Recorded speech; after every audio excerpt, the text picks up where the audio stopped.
वो घर आने वाला है, उसकी तरफ देखना भी मत। हाँ, अरे मैं तो जोर से भाग लूंगा आंखें बंद करके बस। हाँ, और फिर कहीं गिर जाएगा टकरा के। तो फिर मैं करूं क्या? जब भी उस घर की तरफ देखो तो वही एक अजीब सी परछाई डांस करती हुई। चलो चलो। अरे रे, वो देखो, 2 दिन से वो आदमी एक ही जगह पर खड़ा है। अरे आदमी नहीं है, आत्मा है, आत्मा। हाँ, लगता है आत्मा अटक गई है। लेकिन ये है कौन? ये यहाँ तो वो बुढ़िया रहती थी, वो आजकल दिखाई नहीं देती। शायद मर गई है या कहीं गायब हो गई है। अरे तो फिर यार रह कौन रहा है? उसकी तो एक भतीजी भी थी। अरे हाँ, दोनों यही रहती थी। अब दोनों की दोनों गायब है, लेकिन कहाँ? पकड़ो यार, आज मैं देख के ही आता हूँ क्या है। क्या? आ रहा हूँ। समर प्लीज, पागल हो गया क्या? समर, अरे रुको ना, मैं आ रहा हूँ। यहाँ जा मत। प्लीज रुको, मैं आ रहा हूँ। ओके। क्या कर रहा है तू? इसको ना कुछ ज्यादा हीरो बनने की आदत है। समर प्लीज मत जाओ। Summer, summer, summer, summer.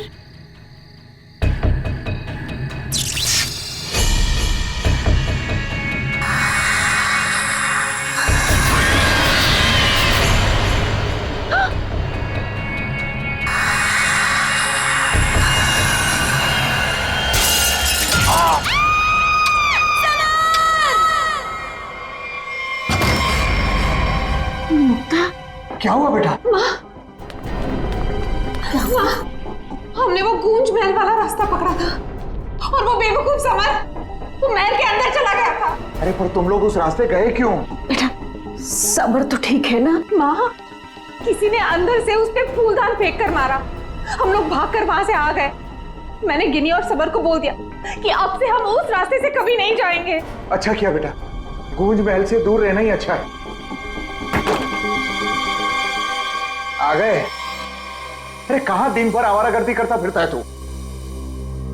भैया घर की हालत देखो क्या हो गई है। माँ की बीमारी की वजह से लोन लेने की नौबत आ गई है। ऐसे फालतू घूमने से अच्छा कोई नौकरी क्यों नहीं ढूंढ लेते? नौकरी मिल गई है मुझे। अच्छा, कौन सी बेटा? कहाँ नौकरी मिली तुझे? भैया कहाँ मिली है नौकरी? जवाब दो। गूंज महल में। ए, तुझे पता है तू क्या बोल रहा है? अरे गूंज महल में जो बुढ़िया रहती है वो मर चुकी है और उसकी भतीजी का भी कुछ अता पता नहीं है। बेटा वहां पे तो आत्माएं रहती है और तू ऐसी जगह पे जाके नौकरी करेगा? नहीं नहीं, तुझे वहां जाने की कोई जरूरत नहीं है। नहीं, तू वहां नहीं जाएगा। माँ, वो बुढ़िया मरी नहीं है और उसी की भतीजी को पियानो सिखा रहा हूं मैं। 50,000 रुपए दे रहे महीने के। 50,000? म्यूजिक सिखाने के इतने सारे रुपए? माँ, मैं ये 50,000 रुपए एडवांस। अब हमारी सारी मुसीबतें खत्म। भैया पता है आज रात को हमारे साथ क्या? म्यूजिक सिखाऊंगा मैं पैसे कमाऊंगा। म्यूजिक सिखाऊंगा, पैसे कमाऊंगा। ये लड़का कभी किसी की नहीं सुनता, तुम देख लेना। कोई कोई मुसीबत ला के रहेगा एक दिन ये। बल्लू को नौकरी मिल गई और उसने मुझे बताया भी नहीं। और ये ऐसे अजीब से बर्ताव क्यों कर रहा है? वो देखो देखो कैसे अपने आप से बातें कर रहा है। पता नहीं किससे बातें करते रहता है। बल्लू, बल्लू। हाँ हाँ हाँ, मुझे जाना होगा समर। बल्लू हमारी बात तो सुनो। मुझे काम के लिए लेट हो रहा है। गूंज महल में मेरा इंतजार हो रहा है। बल्लू, बल्लू मेरी बात सुनो, वहां मत जाओ। मैं नहीं जानता कि तुम क्या कर रहे हो, लेकिन वहां जान का खतरा है। ये देखो मेरे साथ क्या हुआ है।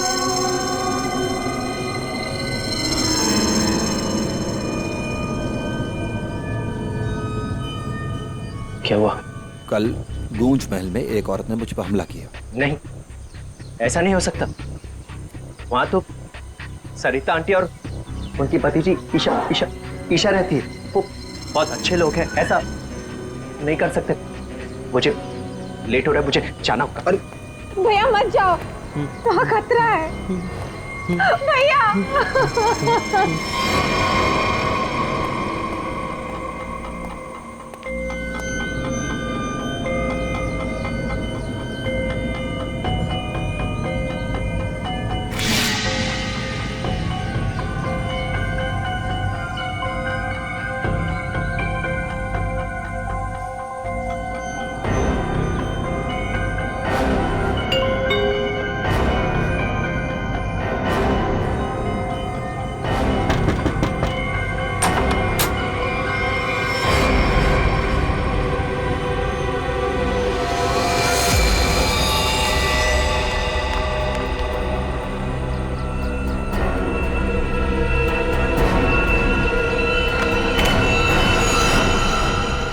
मैंने तो इस लड़के से सारी उम्मीद ही छोड़ दी है। पता नहीं कैसी नौकरी है, नौकरी है भी या नहीं। देख, मेरा बेटा आया होगा, देख तो।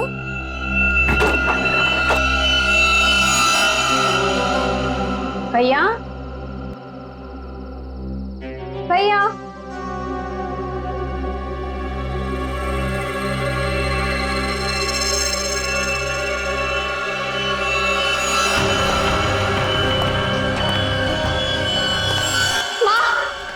कोई यहाँ बल्लू का टिफिन छोड़कर चला गया। मेरे बल्लू को कुछ हुआ तो नहीं ना? अब हवा ये क्या है? कौन? अरे कौन जल्दी खोलो।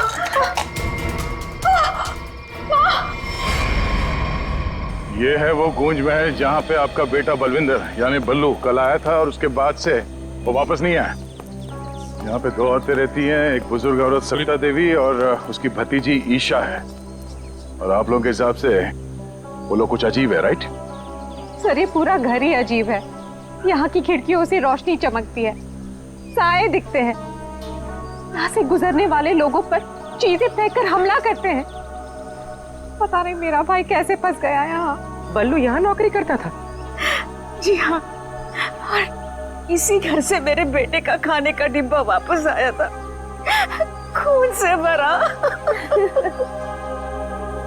और सर जब पता लगाने के लिए मैं अपने दोस्तों के साथ यहाँ आई थी तो हमने दरवाजा खटखटाया, आवाजें लगाई, डोरबेल बजाया, लेकिन किसी ने जवाब नहीं दिया।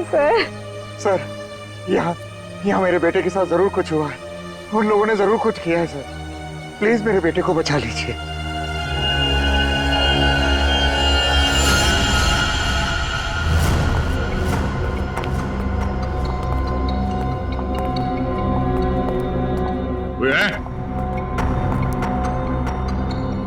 क्या तो कोई दिख नहीं रहा? आत्मा कहाँ दिखाई देती है सर, सीधी अटैक करती है। सर यहाँ पर बल्लू, सरिता और ईशा, इनमें से कोई होना ही चाहिए। सरिता जी हैं भी या नहीं किसी को कुछ नहीं पता सर। लोग तो यहाँ तक कह रहे हैं कि सरिता जी की मौत हो चुकी है। यहाँ हुआ तो है कुछ।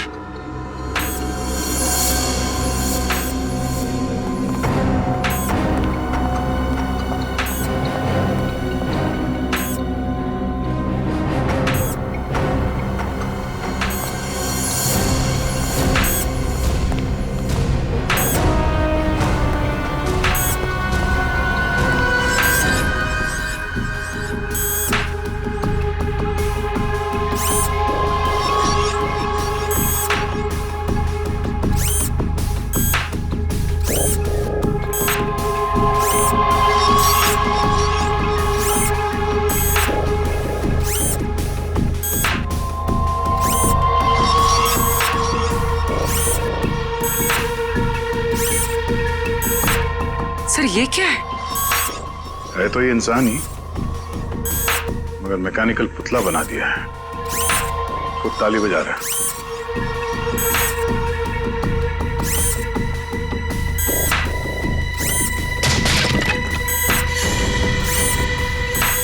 निखिल नजर रखो इस पे, हम लोग देखते हैं।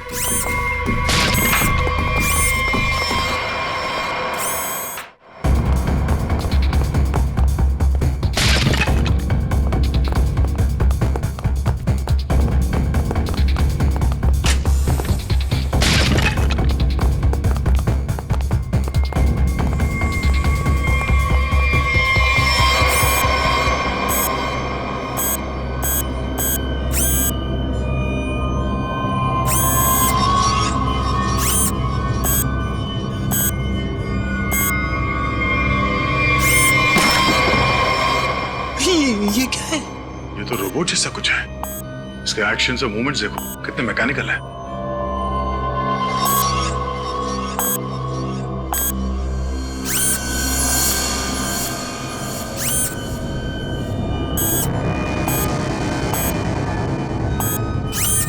सर ये यहाँ आए कैसे और इन्हें रोकेंगे कैसे? इसे तो टेक्निकली रोका जा सकता है। ये क्या है? पूरी नजर रखना इसमें।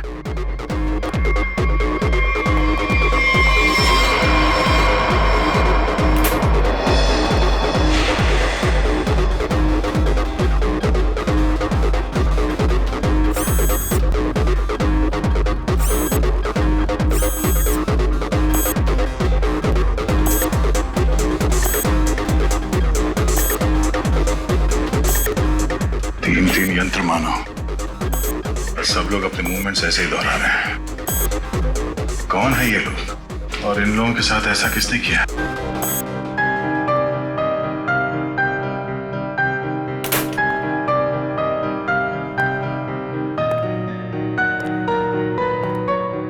बलवंत,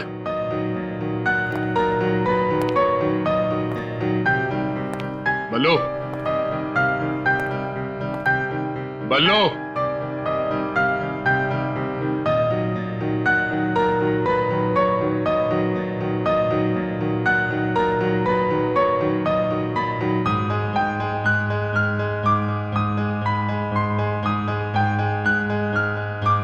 बात नहीं करनी।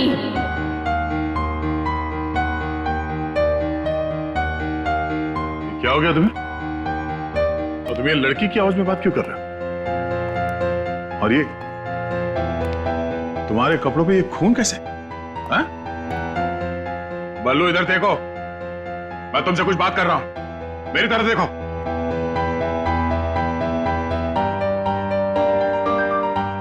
मैंने कहा ना, बात नहीं करनी। पियानो बजाते वक्त मैं किसी से बात नहीं करती। मुझे गुस्सा आता है और फिर मैं सबको मार देती हूँ, मार देती हूँ।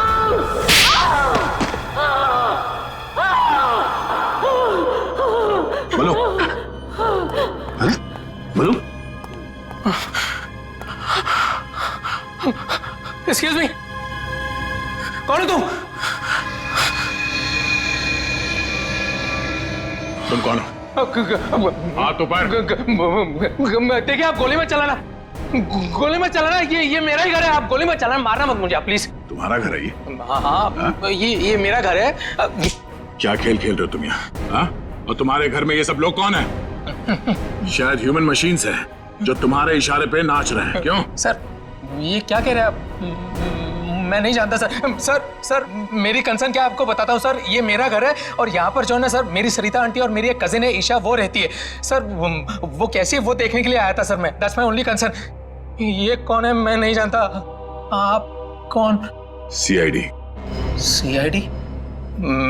मेरा नाम आकाश है, मैं सूरत में रहता हूँ सर, और यहाँ पर है ना हर 2-3 महीने में एक बार आता रहता हूँ। सर प्रॉब्लम क्या हुई मैं आपको बताता हूँ।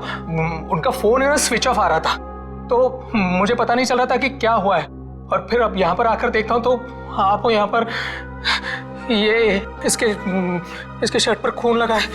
सर मेरी आंटी और ईशा को इसने कुछ किया तो नहीं ना सर? इसने मार तो नहीं डाला ना उन्हें सर?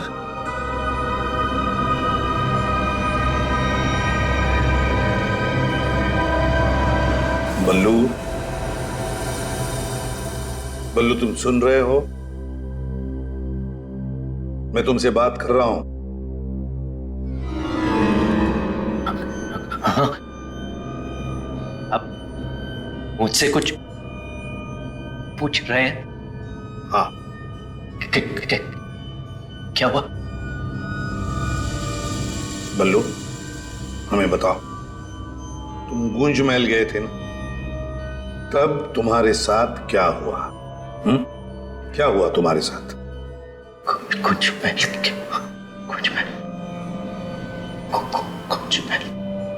तुम ईशा को म्यूजिक सिखाने गए थे ना वहां पे? वहां पे क्या हुआ था? सरिता और ईशा कहाँ हैं? सर सर मुझे समझ नहीं आ रहा है कि आप लोग इसे इतना प्यार से क्यों पूछ रहे हैं। He's a criminal, criminal। Sir इसी ने मेरी आंटी और ईशा को कुछ किया है, और वहां पर आपको जो इंसानी पुतले मिले थे ना, सब इसी का किया धरा है। शक तुम्हारे ऊपर भी है। तुम्हारे घर में मौत का खेल चल रहा था और तुम्हें मालूम तक नहीं।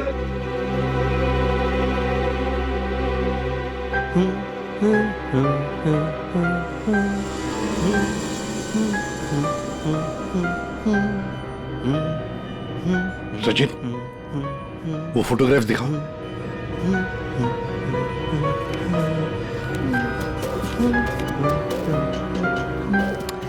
इन तस्वीरों को ध्यान से देखो, बताओ कौन है ये लोग और इनका ये हाल किसने किया? ये सब लोग जिंदा है, जिंदा है। ये लोग तुम्हें जिंदा लग रहे हैं? हाँ, जिंदा जिंदा। मुझे बताया गया था कि ये रिश्तेदार हैं और म्यूजिक सुन रहे। ये झूठ बोल रहा है सर, इनमें से कोई मेरा रिश्तेदार नहीं है। सर ये ड्रामा कर रहा है, सबको मार दिया और अब क्या बकवास कर रही है? तुम्हें चाय के लिए कहा था ना, चाय किधर है? हाँ? ये ईशा कुछ बोल क्यों नहीं रही? ये अकेला क्यों ताली बजा रहा है? हाँ? मम्मी को बोल देता हूं,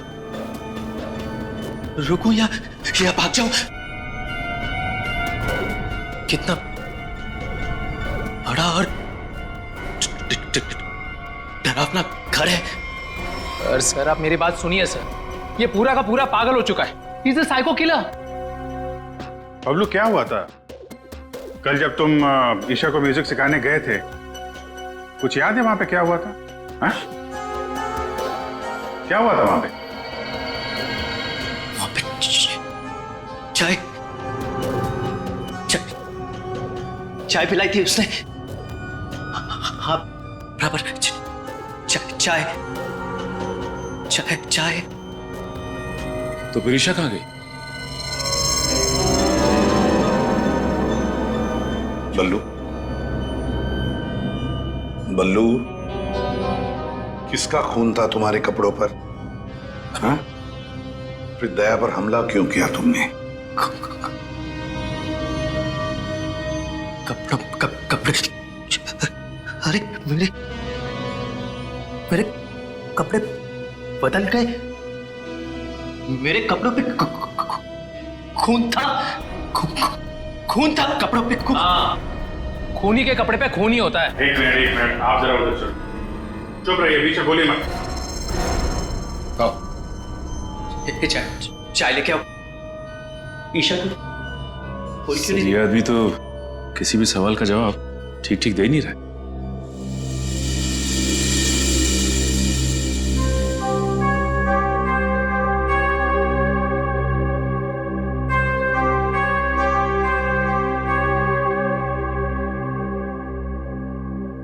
अभिजीत, इस बल्लू की मेडिकल जांच करवाते हैं, पता तो चले ड्रामा कर रहा है या वाकई इसके दिमाग के साथ कोई प्रॉब्लम है।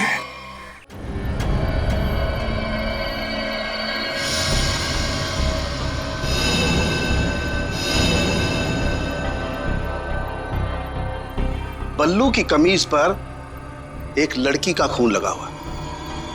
इस कमीज पर जो खून लगा है लड़की का है, ये मैंने पता लगा लिया है। ये रही उसकी डीएनए रिपोर्ट। अब मैं आपसे सिर्फ ये जानना चाहता हूं कि ये जो लड़की मरी है ये कौन है और इसे किसने मारा? इसे आपने मारा है? नहीं? या फिर इसे आपने मारा है? नहीं? या फिर इसे तुमने मारा?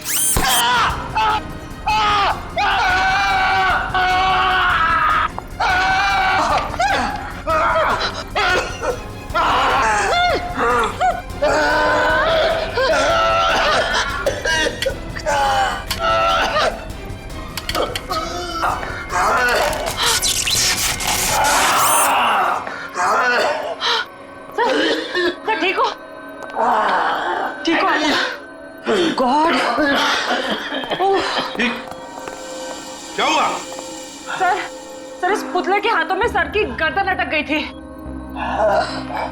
बहुत जल्दी छुट गए। हाँ, छोड़ दिया, बहुत जल्दी छोड़ दिया, क्योंकि ये पुतले ना तो मशीन है, ना ये पुतले पूरी तरह से इंसान है। तो फिर ये कि ये टैक्सीडर्मी और रोबोटिक का मिला जुला रूप है। सर, ये टैक्सीडर्मी और रोबोटिक्स क्या होता है? पंकज, टैक्सीडर्मी एक कला है जिसमें जानवरों की खाल को एक खास किस्म के केमिकल में प्रिजर्व करके उनमें भूसा भर करके उनको एक आकार दिया जाता है। इन तीनों के साथ भी ऐसा ही किया गया है। इंसान की खाल को केमिकल में प्रिजर्व करके लकड़ी के पुतलों पर चढ़ाया गया है। लेकिन सर, ये सब करना तो गैर कानूनी। उन्हीं गैर कानूनी काम ही तो करता है। यार सालुंखे, ये इंसान तो नहीं है, फिर भी ये ताली कैसे बजाते हैं, हमला कैसे करते हैं? इन तीनों के दिमाग में एक मशीन फिट कर दी गई है। इसका कंट्रोल खूनी के हाथ में, और खूनी ने उस मशीन के जरिए इनके चारों तरफ एक खास घेरा निश्चित कर दिया है। कोई भी इंसान उस घेरे के अंदर आकर के कोई मूवमेंट करता है, ये चालू हो जाते हैं, अपना काम करने लगते हैं। एक्टिव हम लोग भी तो आसपास घूम रहे हैं डॉक्टर साहब। नहीं, इन तीनों की मशीन को मैंने डीएक्टिवेट कर दिया था। वहां उस पीछे वाले में कुछ गलती रह गई। अब बॉस, और ये एक्टिविटी इनकी मेमोरी में पहले से फिट है। और इतना ही नहीं बॉस, इनके अंदर और भी बहुत कुछ है। आओ दिखाता हूं।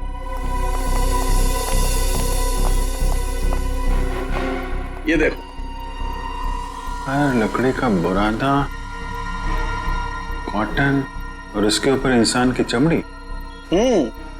बनाने वाले ने तो बना दिया बॉस, लेकिन वो भूल गया कि इंसान की चमड़ी में और जानवर की चमड़ी में एक खास फर्क होता है। इंसान की चमड़ी जानवर जैसी मोटी नहीं होती है, इसीलिए उसे कितना भी केमिकली ट्रीट कर लो, कितना भी केमिकल में डाल लो, वो इंसान की चमड़ी जैसी नहीं रह सकती है।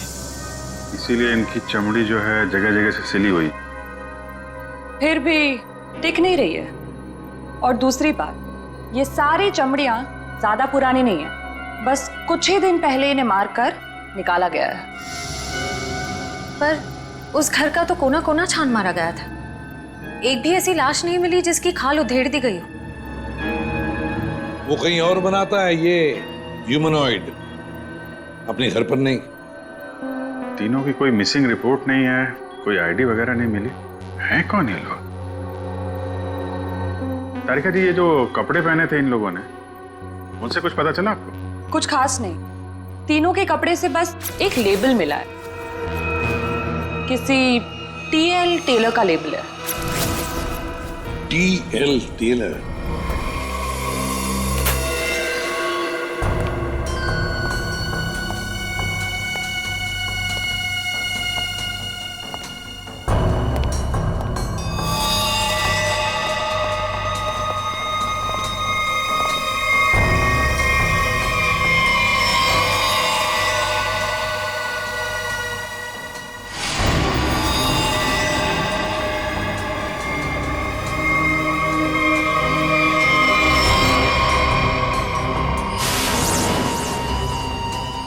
चाकू मारा कैसे?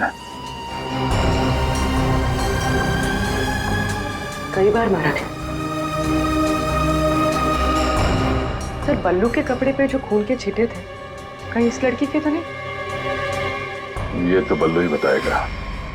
मुंजी, असली बात यह है कि गूंज महल में से एक लाश मिली हमें, एक लड़की की लाश। ये है वो लड़की। क्या आप जानते हैं इसे? किन्नी है ये, मेरे बेटे की दोस्त। ये मर गई क्या? तो ये बल्लू उस लड़की को जानता था सर? और मोहन जी, बल्लू के कपड़ों पर गिनी का खून है।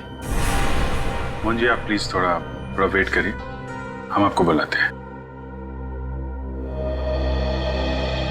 एसीपी सर, मैंने बल्लू की सारी रिपोर्ट्स पढ़ ली हैं। डॉक्टर सालुंखे से भी बात हुई मेरी। बलवंत के खून में ऐसे ड्रग्स हैं जिससे इंसान सच और झूठ के सपने के अंतर को नहीं समझ पाता। उसे उस वक्त जो कहा जाए उसे वही सच लगता है। तो क्या डॉक्टर साहब, ये बलवंत ड्रग के इन्फ्लुएंस में किसी को मार भी सकता है? जी, ऐसा हो भी सकता है और नहीं भी। हमने बलवंत को कुछ मेडिसिन्स दी हैं।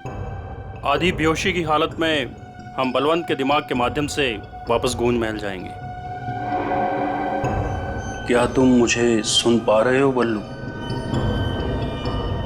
हाँ। गुड। अब एक काम करो, अपनी आंखें बंद करो और ठीक उसी तरह वापस गूंज महल जाओ जैसे तुम पहली बार गए थे। बोलो ईशा, क्यों बुलाया? वो मेरे पास एक नौकरी है तुम्हारे लिए, करोगे? नौकरी? हाँ, तुम म्यूजिशियन हो ना, पियानो बजाते हो, मैं जानती हूँ। मैं तुम्हें 50,000 रुपए दूंगी। 50,000? हाँ, अब तुम यहाँ बैठो, कहीं जाना मत, मैं तुम्हारे लिए चाय बना के लाती हूँ, ठीक है? यही बैठना। चाय नहीं चाहिए ईशा, सुनो। ये 50,000 की नौकरी कर लूं? कर लेता हूं, पैसे अच्छे हैं, उससे माँ का इलाज भी हो जाएगा। लेकिन ये ईशा मुझे कुछ बताने वाली थी उस दिन, कुछ बोल नहीं रही। पता नहीं क्या हुआ ऐसे, और ये घर भी थोड़ा सा अजीब लग रहा है। कहीं ईशा कोई मुसीबत में तो नहीं है?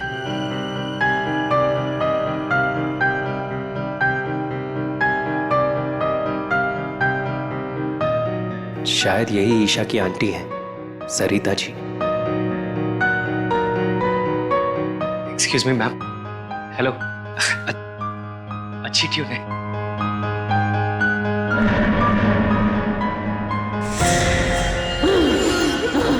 नहीं छोड़ूंगी। छोड़ो। किसी को नहीं छोड़ूंगी। छोड़ो। अरे क्या कर रहे हो? बोलो। नहीं छोड़ूंगी। संभालो उसे, मार डालेगा वो डॉक्टर को। नहीं छोड़ूंगी। संभालिए आप इसे। नहीं छोड़ूंगी। बैठो। बल्लू, ये लड़की की आवाज में क्यों? छोड़ो मुझे। डॉक्टर साहब, नहीं छोड़ूंगी। पकड़िए आप इसे। किसी को नहीं छोड़ूंगी।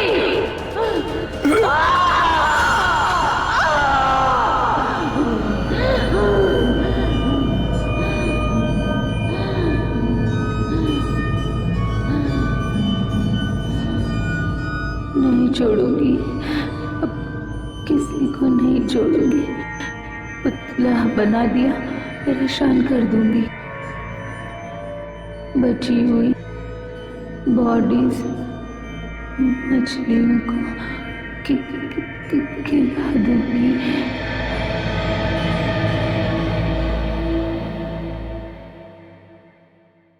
डॉक्टर साहब, क्या हुआ क्या है इसे? हाँ? ये इसे अचानक से औरत की आवाज में क्यों बात करता है? जब तक बल्लू पियानो तक नहीं पहुंचा था तब तक ये ठीक था, लेकिन जैसे ही इसके दिमाग में पियानो की आवाज सुनाई दी, ये कोई और बन गया।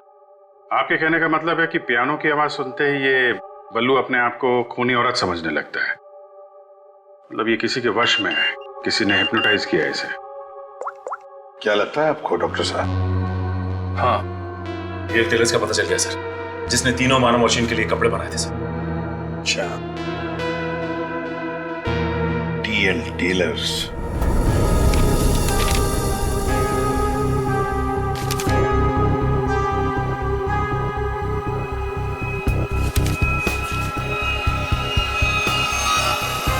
सब्जी? हाँ, अभी आया। देखिए सर, ये ऑर्डर एलपी प्रोडक्शन का है। 19 दिसंबर 2015 को कपड़ा दिया था और 1 जनवरी 2016 को 5 कॉस्ट्यूम और नाप भी है, और ऑर्डर देने वाली का नाम भी है, रॉबी का, और फोन नंबर भी है सर। 91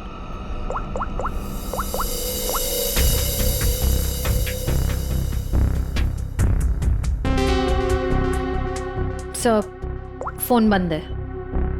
कोई बात नहीं, इस फोन की लास्ट लोकेशन ट्रेस करो और कुंडली निकालो इस रॉबी का की। सर। हाँ साणुके साहब। अभिजीत, इन ह्यूमनॉइड्स में हमें भूसे के साथ साथ 2 और खास चीजें मिली हैं। एक तो एक खास कागज के टुकड़े ऐसा कागज जिस पर न्यूज छपती है, अखबार में काम आने वाला कागज। और दूसरा समुद्र के नमक के कुछ अंश। Thank you very much sir. Sir क्या हो सर? एक कारखाना ढूंढो जहां पे अखबार को छापने का कागज बनता और वो जगह समंदर के करीब हो।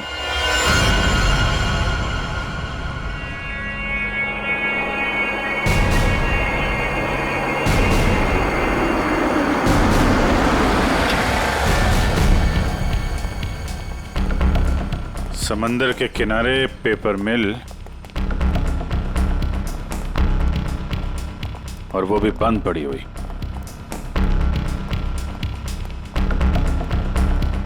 सर यहाँ पे ये पेपर और ये पेड़ की छाल और वहां पर कपड़े, यहाँ तो वो हर वो चीज मौजूद है जो मानव मशीन के अंदर भरी गई है। सर हो सकता है उस क्रिमिनल के काम करने की जगह यही हो जहां वो पुतले बनाता था। क्या पता वो अभी भी कहीं आसपास ही हो। मगर वो जगह कहाँ है? यहाँ तो सिर्फ पुतले में भरने का सामान है ना। वो टैक्सी डमी की जगह और वो रोबोट बनाने की जगह, वो कहाँ है? पुतलों में भरने का सामान यहाँ है तो वो जगह भी यहीं कहीं होगी। ढूंढो।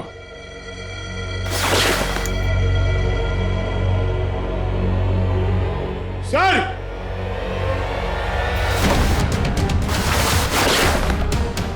सर! My God.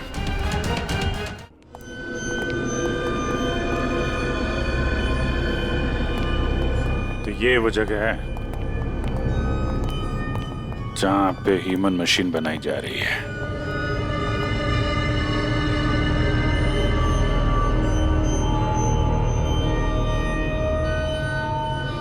ये देखो,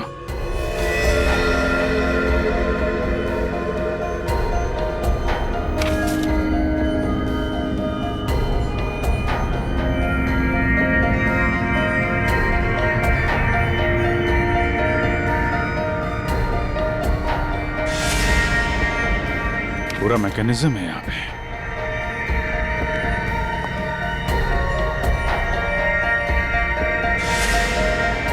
सर! हाँ? सरिता जी का रोबो। Oh no.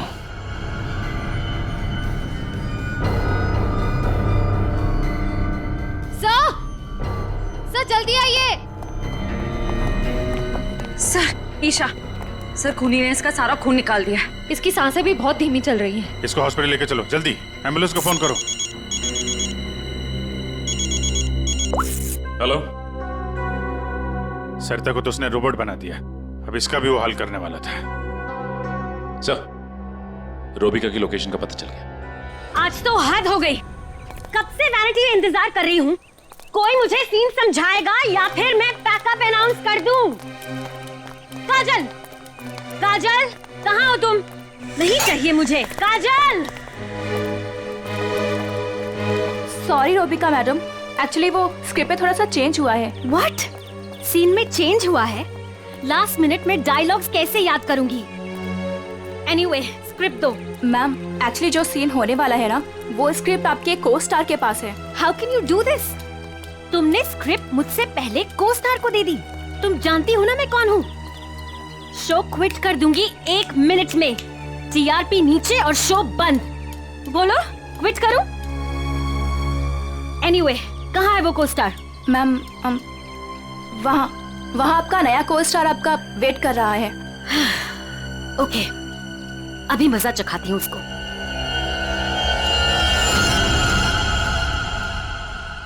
हेलो, कोई है? यहाँ तो कोई नजर नहीं आ रहा। हेलो, कोई है यहाँ पर? हेलो, हेलो, कोई है? पता नहीं ये काजल भी ना यहाँ क्यों भेज दिया मुझे।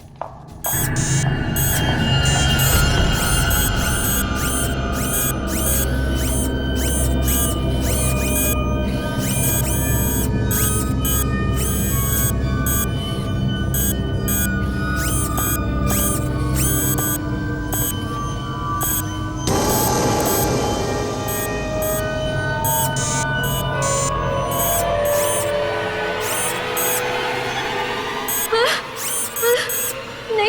नहीं नहीं, ये नहीं हो सकता, ये नहीं हो सकता, तुम यहाँ नहीं आ सकते, नहीं। Hello Miss Rubika.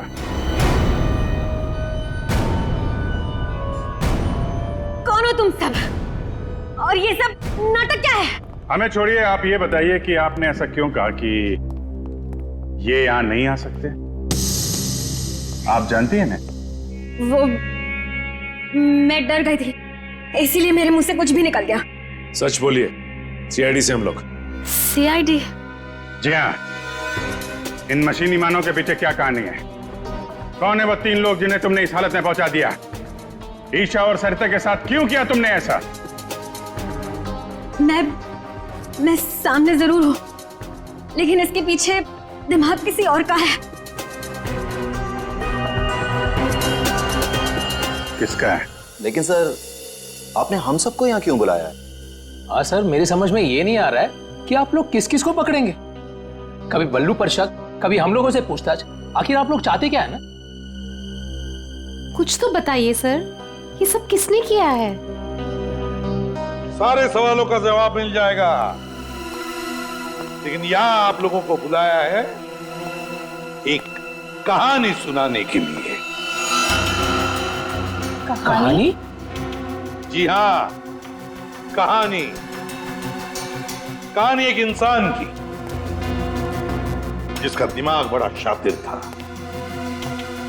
उसके दिमाग में एक प्लान पल रहा था, लोगों को मारना, फिर रोबोटिक्स और टैक्सीडर्मी के जरिए उन्हें वापस जिंदा करना। और ऐसे में वो मिला एक खूबसूरत लड़की से, जिसकी एक बेरहम आंटी थी जो उसे बहुत तंग कर रही थी। उस लड़के के दिमाग में एक आइडिया आया। उसने उन दोनों को एक बहुत बड़े कोठी में शिफ्ट करवा दिया।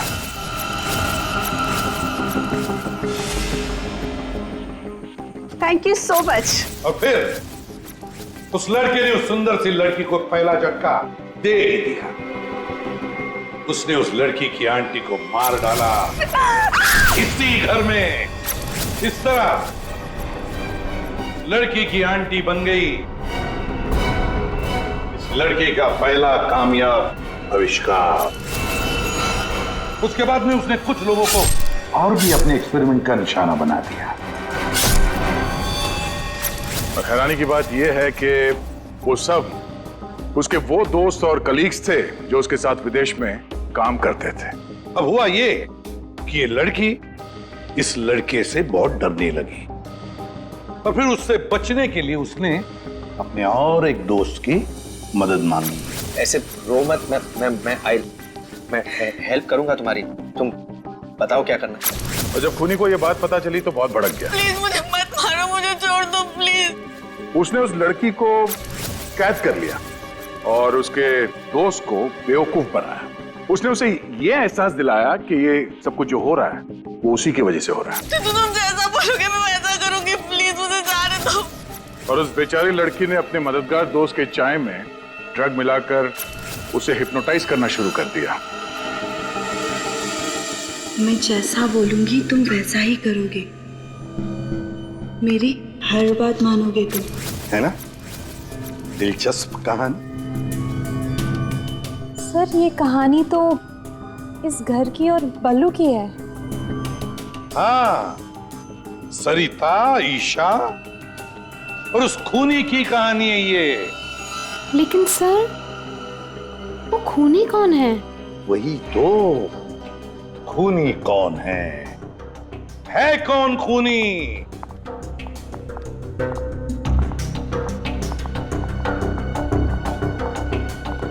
कहां फंसा दिया तुमने मुझे? तुमने तो कहा था कि ये कोई एक्सपेरिमेंट है, तुमने तो खून ही कर डाले। ये सब तुमने किया समर? हाँ, ये सब मैंने किया। और ये सब मैंने किसी और वजह से नहीं, ये सब मैंने सिर्फ इसलिए किया क्योंकि मैं चाहता हूं कि साइंस की दुनिया में मेरा नाम सुनहरे अक्षरों में लिखा जाए। और कि मेरे इतने बड़े एक्सपेरिमेंट को वो लड़की, वो ईशा बर्बाद कर देना चाहती थी। और इसके लिए उसने उस बल्लू से मदद भी मांगी। और तुमने बल्लू के चाय में वो ड्रग मिलाकर उसके दिमाग में ये बात बिठा दी कि वो एक औरत है और उसे लोगों को मारना है, और उसके लिए ट्रिगर थी पियानो की वो धुन। बल्लू को लगभग मेरा पूरा राज पता चल चुका था, ठीक है, और गिन्नी को पड़ी हुई थी बल्लू को बचाने की। तो अपने एक्सपेरिमेंट को बचाने के लिए मुझे को दोनों को मारना ही था। और आप बताइए, अब जो लोग मर चुके हैं उनका असली कातिल भी तो चाहिए ना लोगों को। बस इसीलिए मैंने बल्लू को फंसा दिया और गिन्नी को मार दिया। साइंस की दुनिया में अपना नाम सुनहरे अक्षरों में देखना चाहते थे तुम। दिमाग तो था, है, पर क्या करें, विकृत है, विकृत। अपने इस घटिया एक्सपेरिमेंट के लिए न जाने कितने मासूम लोगों की जानें ली तुमने। तुम्हें जीने का कोई हक ही नहीं है। फांसी होगी तुम्हें, फांसी।